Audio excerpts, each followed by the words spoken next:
സാധാരണ നിലയിൽ നമ്മുടെ നാട്ടിലെ കുടിയേറ്റക്കാരായിട്ടുള്ള മനുഷ്യർക്ക് അവർക്ക് കുറച്ചുകൂടി അധികാരം നൽകുന്ന ഏതെങ്കിലും ഒരു ഭേദഗതിയെക്കുറിച്ചാണ് പറയുന്നതെങ്കിൽ ഒരു സംശയവുമില്ല, തുറന്ന മനസ്സോടെ അക്കാര്യം ചർച്ചയ്ക്ക് വിധേയമാക്കും.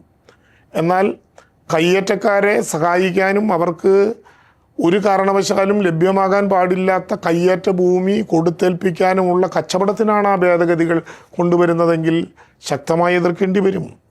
ഇവിടെ തോട്ടത്തിൻ്റെ തരം മാറ്റലുമായി ബന്ധപ്പെട്ട് നിലവിലുള്ള തരം മാറാതെ നടത്തുന്ന ചില ഭേദഗതികളെക്കുറിച്ച് പറഞ്ഞു. ഒരു സംശയവും വേണ്ട, അതുമായി ബന്ധപ്പെട്ട് നേരത്തെ തന്നെ 81-ാം വകുപ്പിൻ്റെ 4-ാം ഭാഗമായി 2005 കൊണ്ടുവന്ന ഭേദഗതി അനുസരിച്ചു തന്നെ 5% മറ്റാവശ്യങ്ങൾക്കായി വിനിയോഗിക്കാം.